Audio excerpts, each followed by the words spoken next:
जहाँ तक पहले तो मैं होटलों के बारे में कहता हूँ, जितने भी एचपीटीडीसी के होटल्स हैं और जो हमारा एक एडीबी प्रोजेक्ट था टूरिज़्म का, जिसमें करोड़ों रुपए के होटल्स जो है पिछली सरकार के समय में बनाए गए और प्राइम प्रॉपर्टीज़ थी, और जयराम जी की सरकार ने उसको औने पौने जो है रेट पर जो है लीज पे दे दिया। बहुत बड़ा नुकसान उसका कराया। जहाँ तक ये 18 होटल्स जिसको अभी माननीय जो है हाई कोर्ट ने बंद करने के आदेश दिए हैं, मैं समझता हूँ कि इस आदेश के बारे हमें जो है गंभीरता से आगे विचार करने की ज़रूरत है। हमें आगे कानूनी जो भी सहायता मिल सकती है उसके लिए जाएंगे, क्योंकि इनमें से ज़्यादातर होटल्स हैं प्राइम लोकेशन पे सिचुएटेड है, और अगर किसी जगह पे 40% ऑक्यूपेंसी हो रहा है तो पूरे साल में 100% ऑक्यूपेंसीज होटलों में कभी भी नहीं होता, क्योंकि हमारे प्रदेश में जो है विंटर टूरिज़्म अलग है, समर अलग है, मॉनसून अलग है, तो कई जो है सीजन्स में कम और ज़्यादा होता है। परंतु मुझे समझ नहीं आया कि अब जो बिज़नेस करना है या जो कॉरपोरेशंस चलाने हैं उसको भी अगर हम किसी कोर्ट के आदेश से बंद करेंगे तो जो हमारे एम्प्लॉयज़ हैं उनका मतलब कैसे मतलब हम उनको तनख्वाह दे पाएंगे। अब जबकि ये होटल्स जो है ऐसे समय में बने प्रदेश में जब हिमाचल में टूरिज़्म को बढ़ावा देने की ज़रूरत थी, और इन होटल्स का बहुत ज़्यादा योगदान रहा है उन इलाकों में टूरिज़्म को बढ़ावा देने के लिए और उस इलाके के लोगों को रोज़गार देने में। तो ये जो है इसके ऊपर हम विचार करेंगे, और जहाँ कोई कमी है उसको दुरुस्त करके इनको जो है बढ़िया तरीके से चलाने की ज़रूरत है।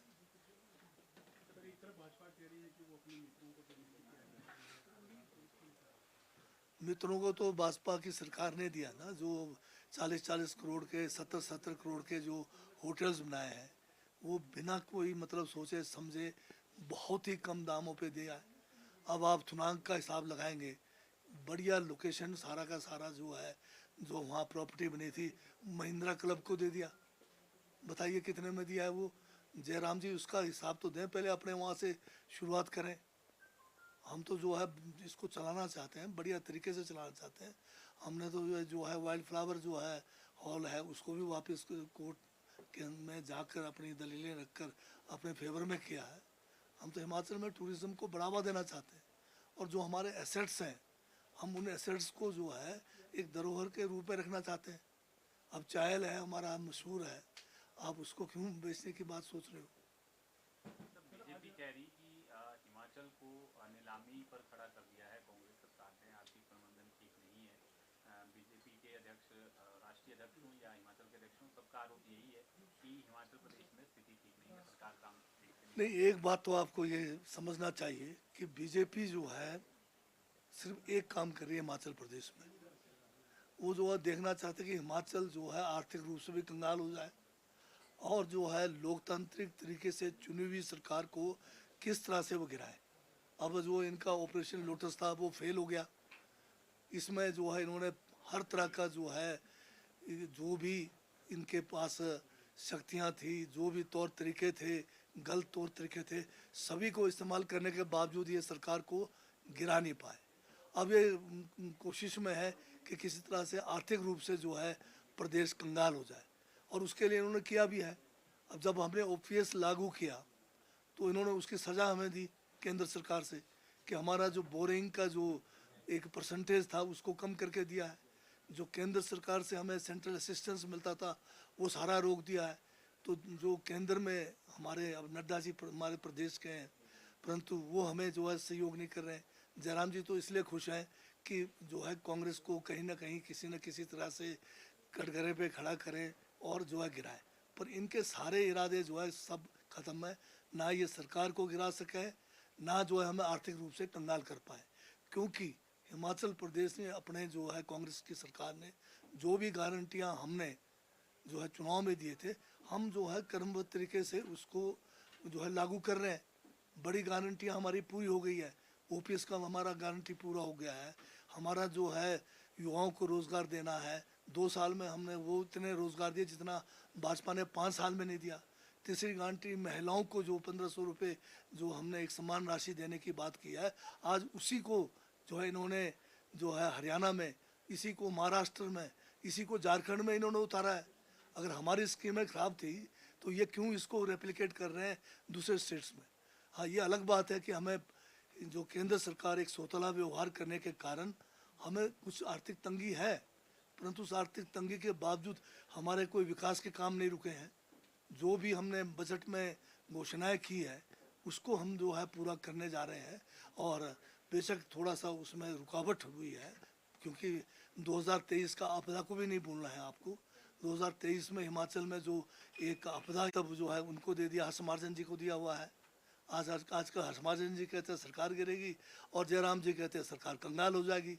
और दोनों के जो है मुंगेरी लाल के हसीन सपने हैं, दोनों सपने पूरे नहीं होने वाले हैं। हम हिमाचल को जो है कांग्रेस की सरकार इसको जो है जो हमने वादे किए हैं और जो भाजपा ने 5 सालों में पिछले इनके सरकार के समय में हिमाचल को आर्थिक रूप से पटरी से उतारा, हिमाचल में जो यहाँ पर लोकतांत्रिक व्यवस्था है उसको समाप्त किया, उन सबको हम ठीक करेंगे। हिमाचल काटन का भी जो है भाजपा वाले विरोध करते रहे।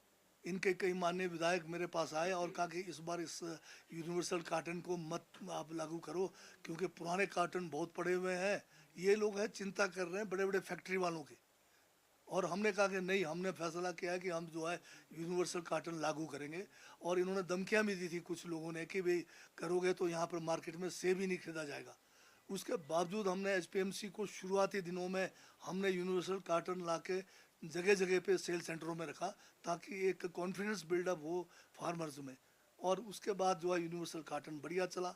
जहाँ ये 35-35 किलो जो है एक उसमें टेलीस्कोपिक में लेते थे और रेट देते थे वो 20-25-20 किलो का, वो प्रथा बंद हुई है। और अब जो है 20 और 23 किलो के आसपास में जब सेब गया है तो आप लगाइए कि 4-4, 5-5 किलो सेब आपका बचा, और वो भी किलो के हिसाब से हमने लागू किया तो लोगों को फ़ायदा हुआ है। इस बार फसलें कम हुई, परंतु यूनिवर्सल कार्टन के कारण जो है पिछले बराबर जो है 2 करोड़ 8 लाख के करीब अभी हुआ, तो पिछले बार भी इतना ही था। बेशक इस बार फसल कम थी, पर पेटियों के उसमें हम ज़्यादा इसलिए कर पाए क्योंकि पेटी में 23 किलो 24 किलो से ऊपर का जो है हमने अलाउ नहीं किया यूनिवर्सल कार्टन लाने से। भाजपा के जो नेता है नहीं है, चाहे हमारे नड्डा जी हैं, चाहे हमारे अपने जयराम जी हैं, ये हिमाचल को बदनाम करने में लगे हुए हैं। जहाँ भी जा रहे हैं बदनाम कर रहे हैं और हमारी स्कीमों को ही ये आगे लागू कर रहे हैं। ये जो महिलाओं को जो हमने समान राशि है, क्यों इन्होंने हरियाणा में लागू किया, क्यों झारखंड में, क्यों महाराष्ट्र में कर रहे हैं। और ओपीएस का इन्होंने जो है एक बीच का रास्ता निकाल दिया। एनपीएस और ओपीएस का बीच का रास्ता क्यों निकाल रहे हैं? इसका मतलब एनपीएस में कहीं ना कहीं जो नई पेंशन योजना है उसमें खामियां हैं, इसलिए वो अब ओपीएस को डायरेक्ट लाने के बजाय अब वो जो बीच का रास्ता निकाल रहे हैं। तो ये लोग जो है हिमाचल को हर तरह से बदनाम करके हिमाचल की सरकार को जो है कि जो है लोकतांत्रिक चुनी हुई सरकार को गिराने के लिए लगे हुए हैं। भाजपा का यही काम है और कुछ काम नहीं है। चुनाव ही चुनाव में जाना है देश में, चाहे भूखमरी हो चाहे बेरोजगारी हो, उनसे इनको नहीं लेना है।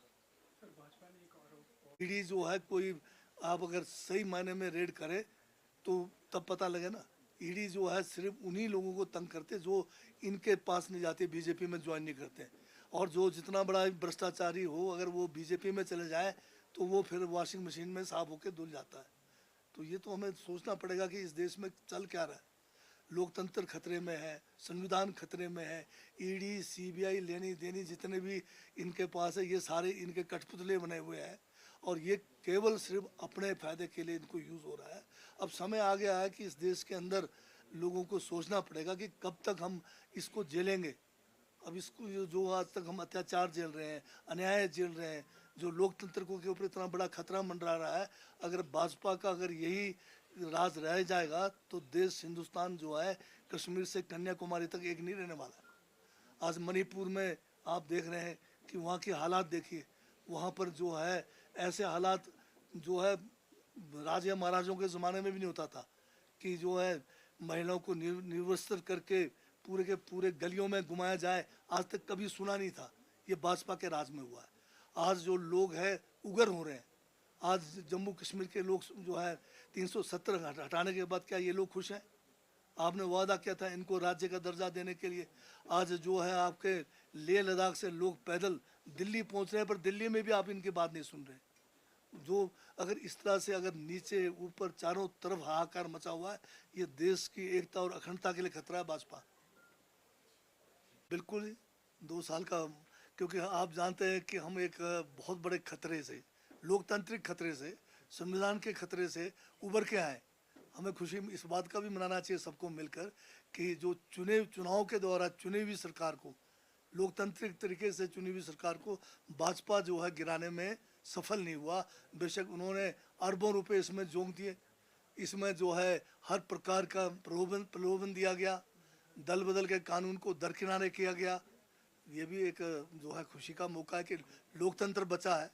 बाकी जो हमारी उपलब्धियां हैं वो तो हम आपके सामने गिनाते रहते हैं।